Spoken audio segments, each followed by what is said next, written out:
الرحمن الرحیم وبہ نستعین والصلاة والسلام علی سید الانبیاء والمرسلین اما بعد فاعوذ باللہ من الشیطان الرجیم بسم اللہ الرحمن الرحیم ان اللہ وملائکتہ یصلون علی النبی یا ایھا الذین آمنوا صلوا علیہ وسلموا تسلیما۔ درود پاک پڑھ لیجیے۔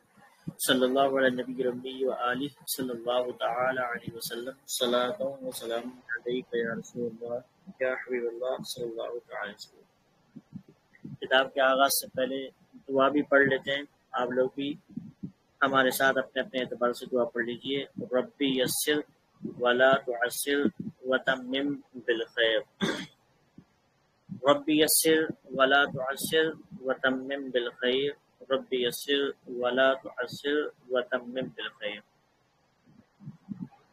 اللہم یا فتاح افتح علینا حکمتک وانشر علینا رحمتک یا ذا الجلال والاکرام۔ اللہم ربی زدنی علما، اللہم ربی زدنی علما۔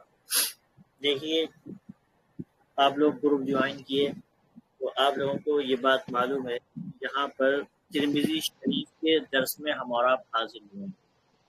یہ ترمذی شریف صحاح ستہ میں سے ایک اہم کتاب، یعنی احادیث کی جو کتابیں تصنیف کی گئی ہیں ان میں سے صحیح کتابوں کو جو علماء نے شمار کیا ہے وہ 6 کتابیں: صحیح بخاری شریف، صحیح مسلم شریف، ترمذی شریف، ابو داؤد شریف، نسائی شریف اور ابن ماجہ شریف۔ تو یہ جو 6 کتابیں ہیں، ان 6 کتابوں میں سے جامع ترمذی شریف جو ہے یہ ایک اہم کتاب ہے، تو اس کے درس میں ہم اور آپ حاضر آئے ہیں۔ تو ترمذی کی اہمیت جو ہے آپ یہ سمجھ لیجئے کہ اتنی زیادہ ہے کہ علماء یہ فرماتے ہیں کہ جس گھر کے اندر ترمذی موجود ہے تو یہ سمجھ لے کہ اس کے گھر میں اللہ کے رسول صلی اللہ تعالی علیہ وسلم موجود ہیں، وہ گفتگو فرما رہے ہیں۔ تو ذرا آپ اندازہ لگائیے کہ ترمذی شریف کی اہمیت کتنی زیادہ ہے کہ علماء نے باقاعدہ یہ بات نقل کی کہ جس گھر کے اندر ترمذی شریف موجود ہے تو گویا کہ اس گھر کے اندر مصطفیٰ کریم علیہ الصلوۃ والتسلیم کی ذات گرامی موجود ہے۔ سمجھ رہے ہیں؟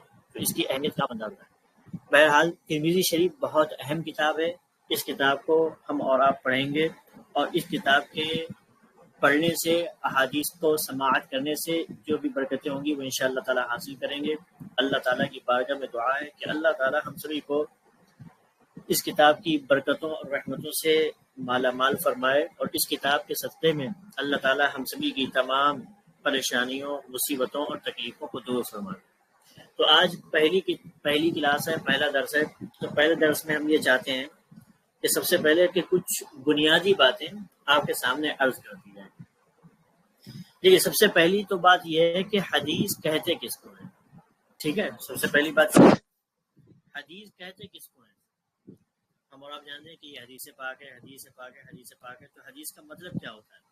تو علماء نے حدیث کی تعریف یہ کی ہے کہ حدیث نبی پاک صلی اللہ علیہ وسلم کے قول و فعل و تقریر کو کہا جاتا ہے، اور ایسی صحابی کے قول و فعل و تقریر کو کہا جاتا ہے، اور تابعی کے قول و فعل و تقریر پر بھی حدیث کا اطلاق ہوتا ہے۔ مطلب کیا؟ یعنی ہمارے آقا علیہ الصلوۃ والتسلیم کی کوئی بات کہ ہمارے آقا علیہ الصلوۃ والتسلیم نے یہ فرمایا، تو یہ بھی کیا ہے؟ یہ بھی حدیث ہے۔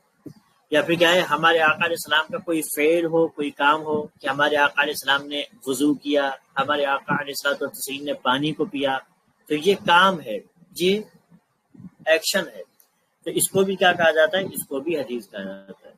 یعنی ہمارے آقا علیہ الصلوۃ والتسلیم نے کوئی بات کہی، یہ بھی حدیث ہے، یا ہمارے آقا علیہ السلام نے کوئی کام کیا، وہ بھی حدیث ہے۔ یا پھر تقریر کو، تو تقریر جو لفظ بولا جاتا ہے، ہم اور آپ تو یہ سمجھتے ہیں، ہمیں اور آپ کے ذہن میں یہ تقریر کا مطلب کیا ہوتا ہے کہ ایک مقرر آتا ہے جو خطاب کرتا ہے، تقریر کرتا ہے۔ لیکن یہاں پر تقریر کا مطلب یہ ہے کہ کسی شخص نبی پاک صلی اللہ تعالی علیہ وسلم کی بارگاہ میں کوئی بات کہی یا کوئی کام کیا، اور ہمارے آقا علیہ الصلوۃ والتسلیم نے اس بات کے کہنے سے انکار نہیں کیا، منع نہیں کیا بلکہ اس بات کو باقی رکھا، اور ایسے ہی اس کے کام کو بھی باقی رکھا۔ حضور نے منع نہیں فرمایا بلکہ کیا ہے، آپ نے خاموشی اختیار کی، سکوت اختیار کیا، اور خاموشی اختیار کرتے ہوئے گویا کہ اس کے فعل کو قبول کیا، ایکسپٹ کیا۔ تو یہ بھی کیا ہے، یہ بھی نبی پاک صلی اللہ تعالی وسلم کی حدیث ہے۔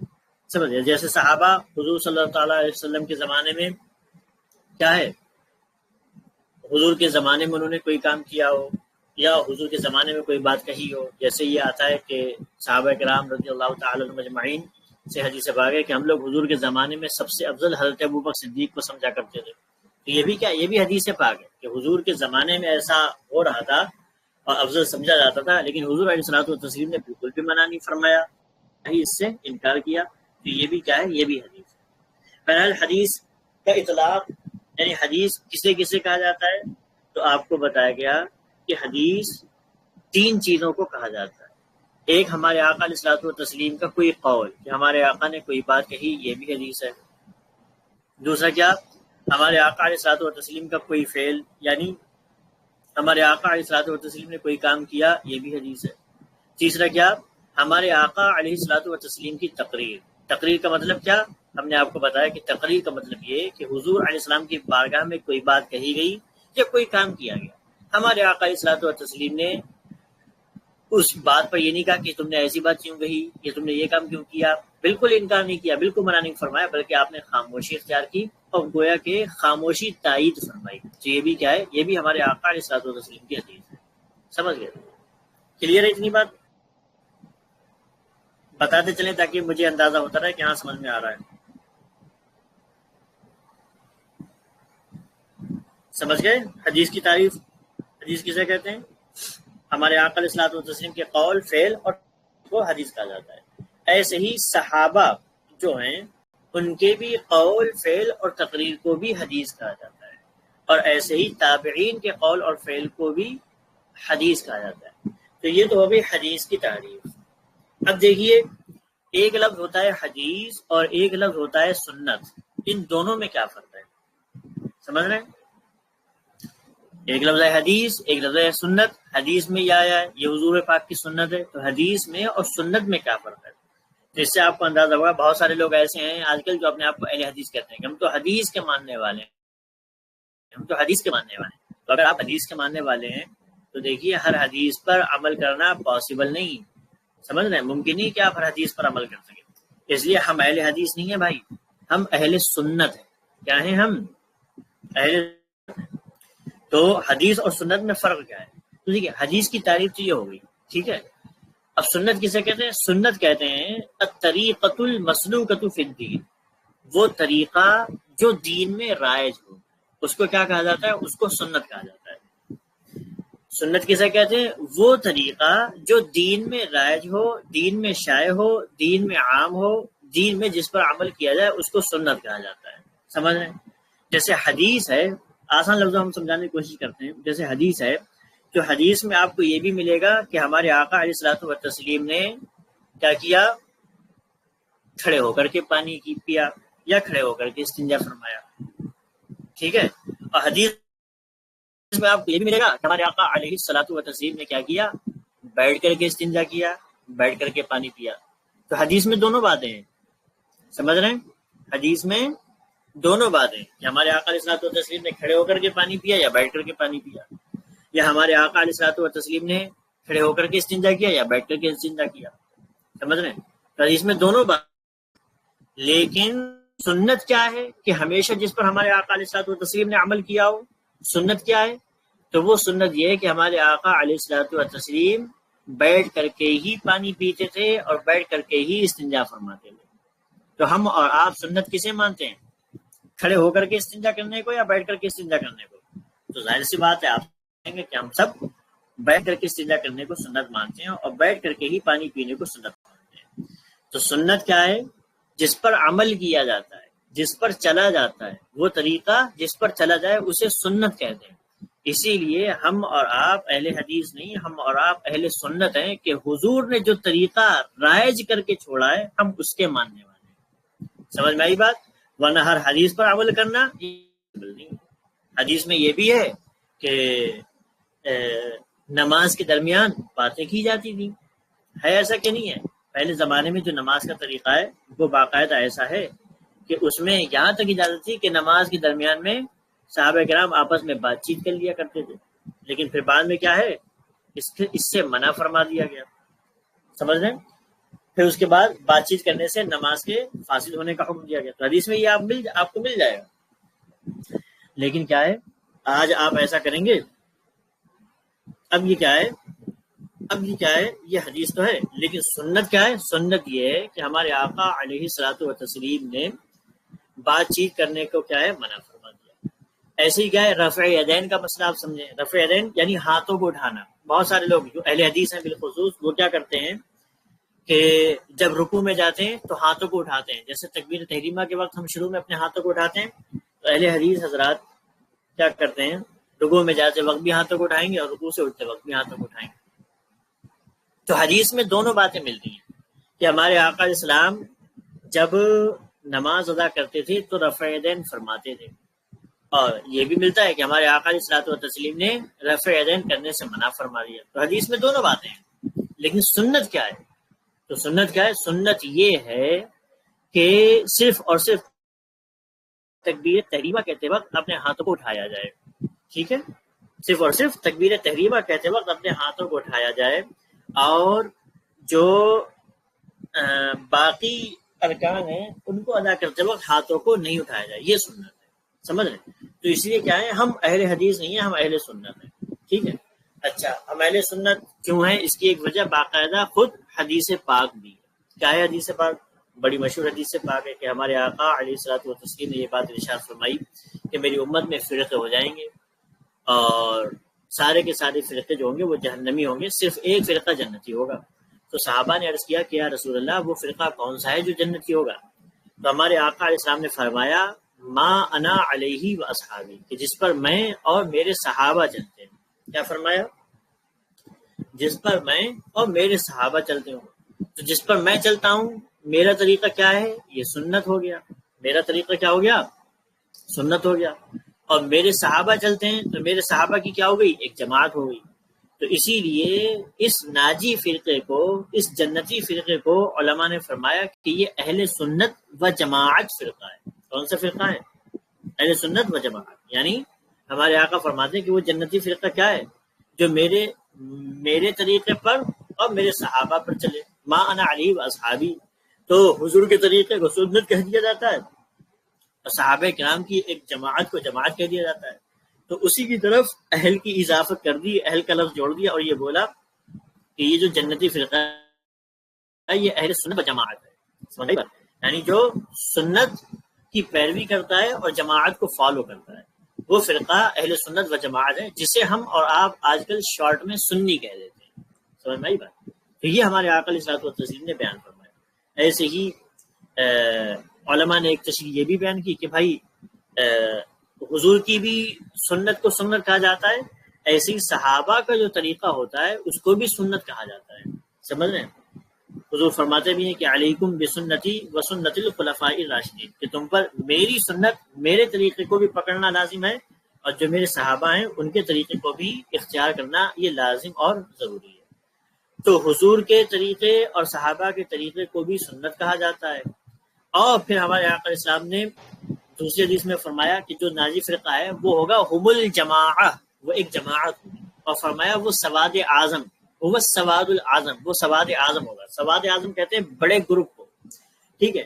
تو نبی کے طریقے اور صحابہ کے طریقے کو سنت کہا گیا، اور جو بڑی جماعت ہے، بڑا گروپ ہے، یعنی صحابہ کی جماعت، تابعین کی جماعت، تبع تابعین کی جماعت، اس کو جماعت کہا گیا. تو علماء نے فرمایا کہ جو حضور اور صحابہ کے سنت پر چلے اور جماعت کو فالو کرے تو یہ کیا ہے؟ یہ اہل سنت و جماعت ہوگا. یہ اہل سنت و جماعت کا گروپ ہوگا کہ جو جنتی فرقہ ہوگا، اور جو جنتی فرقہ ہوگا، اور جو جنت اور صحابہ کرام کے طریقے پر چلنے والا. سمجھ میں آئی بات؟ تو اسی لیے کیا ہے، ہم اہل سنت ہیں، اہل حدیث نہیں ہیں. کلیئر ہے اتنی بات؟ سمجھ میں آئی بات؟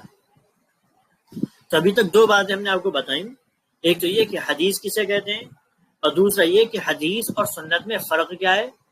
اور تیسری بات ابھی ایکسٹرا یہ اور ہو گئی کہ ہم اور آپ کیا اہل حدیث ہیں یا اہل سنت ہیں. ٹھیک ہے.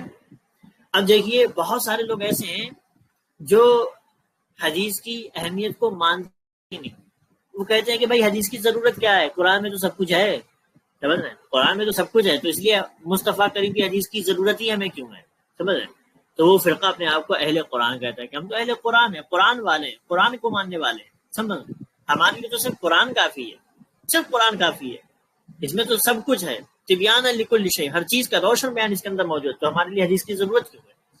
تو آپ اس کی اہمیت قرآن سے ہی سمجھیے کہ قرآن میں ہی باقاعدہ اللہ تبارک و تعالی نے نبی کریم علیہ الصلوۃ والتسلیم کی اطاعت کرنے کا، ان کی فرما برداری کرنے کا، اور ان کی باتوں کو مان کر کے ان پر عمل کرنے کا حکم دیا ہے. جس میں سے بڑی مشہور آیت کریمہ کیا ہے؟ ما آتاکم الرسول فخذوہ وما نہاکم عنہ فانتہوا. تو یہ آیت کریمہ یہ اوپر ہی دیکھ لیجیے، یہ یہاں پر لکھی ہوئی ہے ما آتاکم الرسول فخذوہ، کہ جو رسول تمہیں عطا فرمائے تم اسے کیا کر لو، لے لو. وما نہاکم، اور جس سے تمہیں باز فرمائے، جس سے تمہیں روکے، فانتہوا، تو تم اس سے کیا کرو، اس سے رک جاؤ. تو اس آیت کریمہ باقاعدہ اللہ تبارک و تعالیٰ نے کس چیز کا حکم دیا کہ جو بھی اللہ کے رسول صلی اللہ تعالی علیہ وسلم تمہیں حکم دیں تم اس کو ایکسیپٹ کر لو، اس کو مان لو، اور جس چیز سے بھی تمہیں اللہ کے رسول صلی اللہ علیہ وسلم روکیں اس سے تم کیا ہو جاؤ، اس سے تم باز رہو. ٹھیک ہے، سمجھ میں آئی بات؟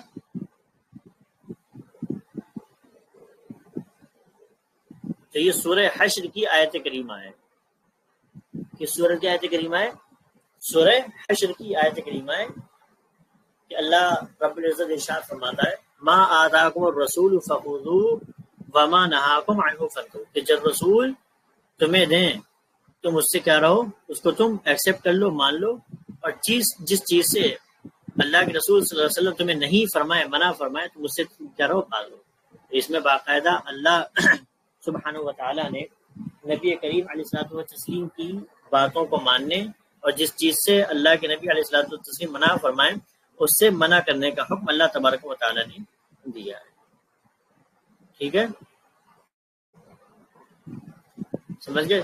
پھر دیکھیے اور باقاعدہ ایک حدیث پاک میں، ایک قرآن پاک کی آیت کریمہ، بے شمار آیات ایسی ہیں کہ جس میں اللہ تعالیٰ نے ارشاد فرمایا اطیعوا اللہ واطیعوا الرسول، کہ اللہ کی اطاعت کرو اور رسول اللہ کی بھی اطاعت کرو.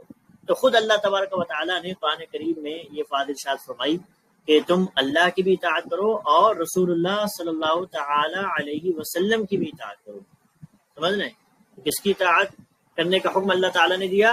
رسول اللہ صلی اللہ علیہ وسلم کی اطاعت کرنے کا حکم دیا. اور پھر کیا فرمایا؟ من یطیع الرسول فقد اطاع اللہ، کہ جو رسول اللہ صلی اللہ تعالی علیہ وسلم کی اطاعت کرے فقد اطاع اللہ، اس نے کیا ہے، گویا کہ اللہ تبارک و تعالیٰ کی اطاعت کی. اس نے کس کی اطاعت کی؟ اللہ تبارک و تعالیٰ کی اطاعت کی. سمجھ لیں؟ تو اس سے یہ سمجھ میں آتا ہے کہ اللہ تبارک و تعالیٰ نے خود مصطفیٰ کریم صلی اللہ تعالی وسلم کی اطاعت کرنے کا حکم دیا. ایک واقعہ ہے، ایک صحابی رسول تھے، وہ نماز کے اندر مصروف تھے. کس حال میں تھے؟ نماز میں تھے، نماز کے اندر موجود تھے. تو اللہ کے نبی علیہ الصلوۃ والتسلیم نے انہیں ندا دی، انہیں طلب فرمایا. تو وہ نماز میں موجود تھے، وہ نبی پاک علیہ السلام کی بارگاہ میں حاضر نہیں ہوئے. تو نماز جب انہوں نے مکمل کر لی تو کیا کیا، وہ اللہ کے رسول صلی اللہ تعالی علیہ وسلم کی بارگاہ میں حاضر آئے. اور حاضر آئے تو اللہ کے رسول صلی اللہ علیہ وسلم نے فرمایا کہ میں نے تمہیں طلب کیا تھا، بلایا تھا، تم آئے کیوں نہیں؟ تو انہوں نے یہ کہا کہ یا رسول اللہ میں نماز میں تھا، اسی وجہ سے میں آپ کی بارگاہ میں حاضر نہیں ہو سکا. کس میں تھا؟ میں نماز میں تھا، اس لیے میں کیا ہے آپ کی بارگاہ میں حاضر نہیں ہو سکا. تو اللہ کے نبی علیہ الصلوۃ والتسلیم نے فرمایا کہ کیا تم نے اللہ سبحانہ و تعالیٰ کا یہ فرمان نہیں سنا کہ اللہ تبارک و تعالیٰ ارشاد فرماتا ہے کہ اے لوگوں جب رسول تمہیں طلب فرمائیں تو نبی پاک علیہ الصلوۃ والتسلیم کی بارگاہ میں حاضر ہو جاؤ.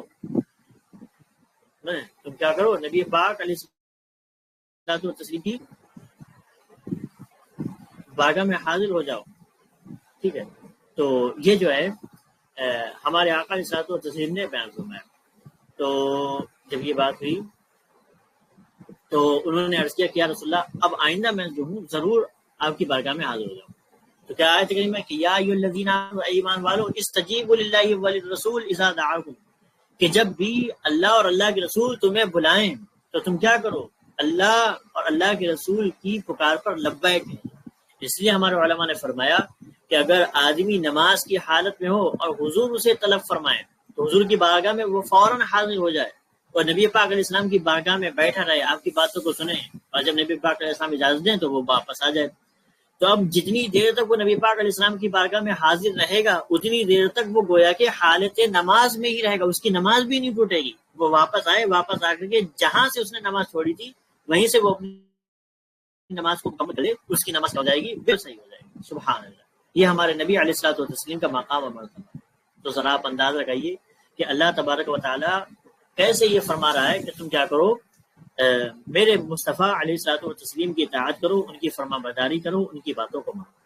تو ایسے ہی احادیث میں بھی باقاعدہ اس چیز کا ذکر ملتا ہے کہ جس نے میری اطاعت کی اس نے اللہ کی اطاعت کری، ومن عصانی، اور جس نے میری نافرمانی کی فقد عصى اللہ، اس نے اللہ کی نافرمانی کی، اور جس نے اللہ کی نافرمانی کی تو ان قریب اللہ تبارک و تعالی اس کی گرفت فرمایا.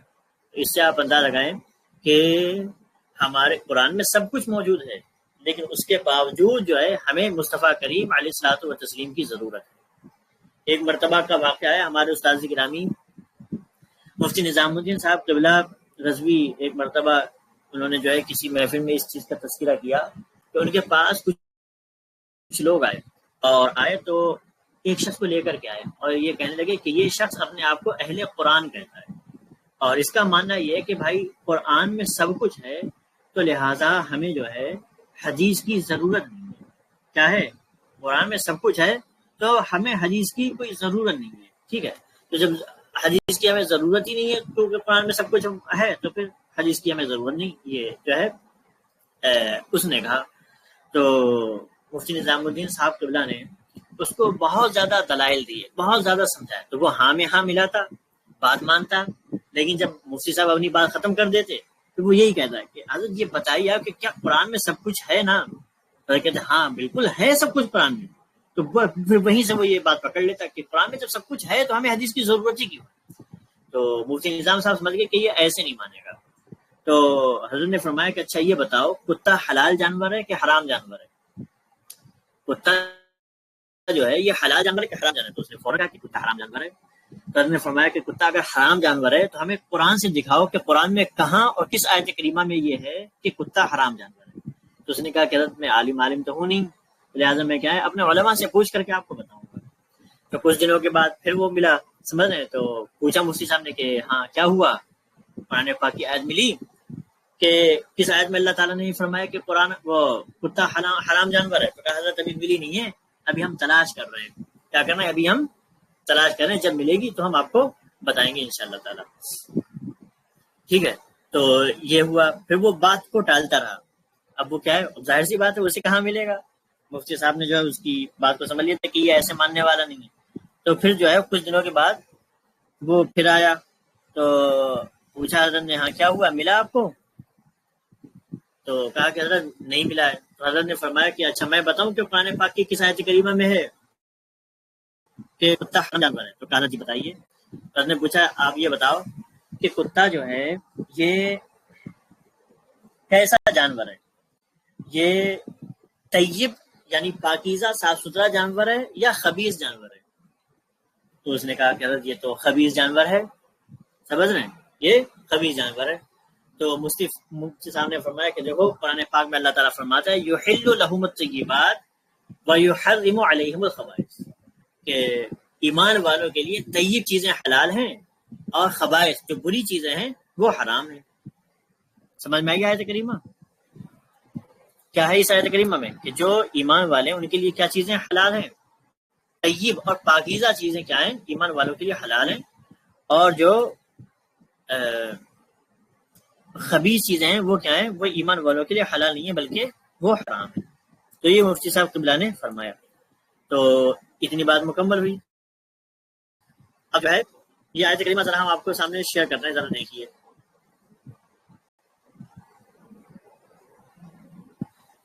کیا نظر آ رہی ہے؟ یہ آیت کریمہ ہے، دیکھیے اس میں یہ آ رہا ہے یحل لهم الطیبات ویحرم علیہم الخبائث. تو یہ مفتی صاحب نے جو ہے آیت پڑھی اور اس کو مطمئن کیا اور فرمایا کہ بتاؤ قرآن سے ثابت ہوا کہ جو ہے کتا حلال جانور ہے، وہ کتا حرام جانور ہے؟ تو اس نے کہا ہاں. پھر اس نے پھر وہی بات کی کہ حضرت آپ نے بھی تو قرآن سے ثابت کر دیا کہ کتا حرام جانور ہے، تو ہم بھی تو وہی کہہ رہے ہیں کہ قرآن میں جب سب کچھ موجود تو نبی پاک علیہ السلام کی ہمیں ضرورت کیا ہے؟ تو اس نے فرمایا کہ تم نے ابھی صرف یہی آیت کریمہ دیکھی ہے، ذرا اس آیت کریمہ کو پیچھے سے پڑھو کہ پیچھے سے جو آیت کریمہ پڑھی جائے گی تو کیا مطلب نکلے گا. قرآن پاک میں خود اللہ تعالیٰ ارشاد فرما رہا ہے کہ یہ نبی اور رسول جو محمد رسول اللہ ہیں، یہ ان کی شان کیا ہے؟ یہ ایمان والے ان کی اتباع کرتے ہیں. ایمان والے چاہے وہ یہودی ہوں یا عیسائی ہوں، جنہوں نے ایمان قبول کیا، یہ اس رسول کی اتباع کرتے ہیں کہ جس کو یجدونہ مکتوبا عندہم فی التوراۃ والانجیل، جس کو تورات اور انجیل میں وہ لکھا ہوا پاتے ہیں کہ یہ محمد رسول اللہ یا آخری نبی ہوں گے جو آئیں گے. ٹھیک ہے. اب ان رسول کی شان کیا ہے؟ تو اللہ تعالیٰ فرماتا ہے یأمرہم بالمعروف کہ یہ رسول اللہ لوگوں کو بھلائی کا حکم دیتے ہیں، وینہاہم عن المنکر اور برائیوں سے روکتے ہیں، ویحل لہم الطیبات اور ان کے لیے پاکیزہ چیزوں کو حلال کرتے ہیں، ویحرم علیہم الخبائث اور جو خبیث اور بری چیزیں ان کو حرام کرتے ہیں.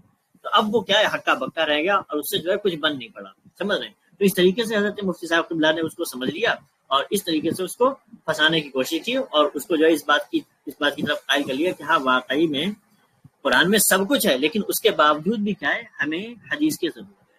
اس کو آپ آسانی سے سمجھیں کہ قرآن میں سب کچھ ہے. اقیم الصلاۃ، نماز پڑھنے کا ذکر قرآن پاک میں، وآتوا الزکاۃ، زکات ادا کرنے کا حکم قرآن پاک میں. یا ایھا الذین آمنوا کتب علیکم الصیام، ایمان والوں تم پر روزے فرض کیے گئے، تو روزے کا ذکر بھی قرآن میں ہے. سمجھ رہے ہیں؟ حج کا ذکر بھی قرآن پاک میں ہے. لیکن نماز پڑھنے کا طریقہ کیا ہے؟ قرآن پاک سے آپ نہیں دکھا سکتے. روزے کے مسائل کیا ہیں؟ قرآن پاک سے آپ نہیں دکھا سکتے. اس کے لیے آپ کو ضرورت پڑے گی مصطفیٰ کریم علیہ الصلوۃ والتسلیم کی احادیث کی. سمجھ میں آئی بات؟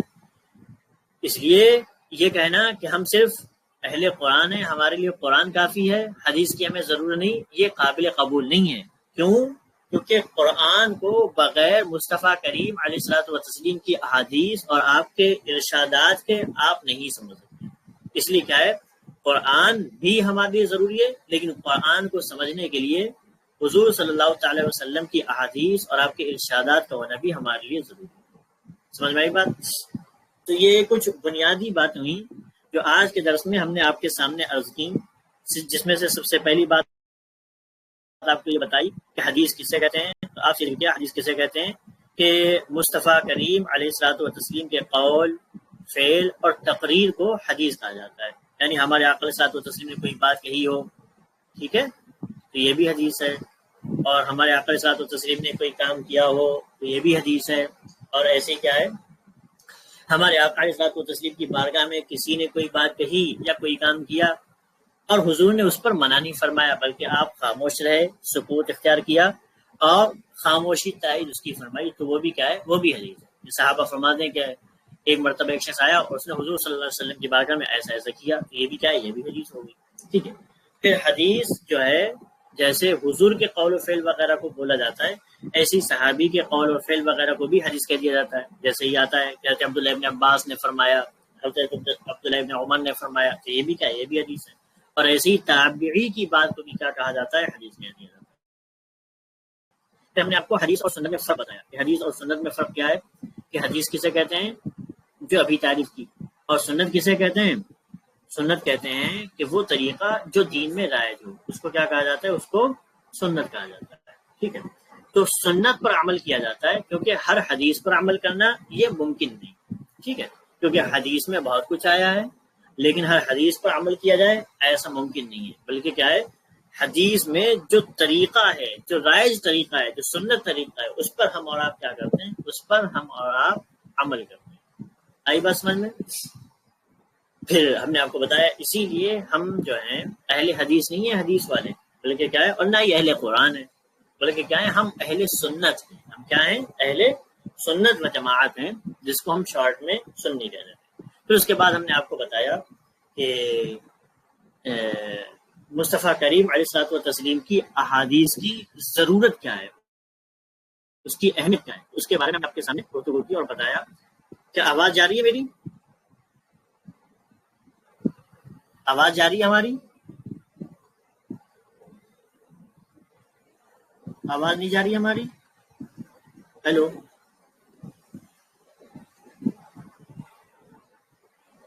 جی۔ پھر اس کے بعد ہم نے آپ کو کیا بتایا؟ پھر اس کے بعد ہم نے آپ سے یہ ذکر کیا کہ کیا ہے، مصطفیٰ کریم علیہ الصلوۃ والتسلیم کی احادیث کی بھی اہمیت، اس کی بھی امپورٹنس اور اس کی بھی ضرورت ہے کہ حضور علیہ السلام کی احادیث کے بغیر ہم اور آپ دین کو صحیح طریقے سے، قرآن کو صحیح طریقے سے نہیں سمجھ سکتے۔ اس لیے اللہ تعالیٰ نے فرمایا کہ من یطیع الرسول، کہ جو رسول کی اطاعت کرے فقد اطاع اللہ، وہ گویا کہ اللہ کی اطاعت کرنا ہے۔ ٹھیک ہے، تو یہ چند باتیں ہم نے آپ کے سامنے ذکر کی، یہ کچھ بنیادی باتیں تھیں۔ تو بہرحال حدیث کی جو ہم کتاب شروع کر رہے ہیں، اس کتاب کا نام کیا ہے؟ جامع الترمذی۔ اس کو سنن الترمذی بھی کہا جاتا ہے، اور ایسے ہی اس کا نام الجامع الصحیح للترمذی بھی ہے۔ تو اب انشاءاللہ تعالیٰ یہ جو بنیادی باتیں ہیں یہ ہم نے آپ کے سامنے عرض کر دی ہیں۔ اب باقی کل سے انشاءاللہ تعالیٰ باقاعدہ ترمذی شریف کے کتاب کے حوالے سے چند باتیں ذکر کی جائیں گی، اور اس کے بعد ترمذی شریف کا درس شروع ہوگا انشاءاللہ تعالیٰ۔ ٹھیک ہے، اللہ تبارک و تعالیٰ کی بارگاہ میں دعا ہے کہ اللہ تبارک و تعالیٰ ہم سبھی کو پابندی کے ساتھ درس میں شریک ہونے کی توفیق عطا فرمائے، اور اس درس کی برکت سے اللہ تبارک و تعالیٰ ہمارے علم میں اضافہ فرمائے، ہمارے ذہن میں وسعت پیدا فرمائے، ہمارے سینے کو مضبوط فرمائے، اور حدیث مصطفیٰ علیہ الصلوۃ والتسلیم کی برکتوں سے ہمارے گھروں میں جو بھی پریشانیاں ہیں اللہ تبارک و تعالیٰ ان تمام پریشانیوں کو دور فرما دے۔ بالخصوص جو بھی ہمارے بہن بھائی بے نکاح ہیں، بے رشتے ہیں، جن کو اچھے رشتے نصیب نہیں ہوئے، اللہ تبارک و تعالیٰ ان سبھی کو اچھے رشتے نصیب فرما دے۔ آمین یا رب العالمین۔ چلیے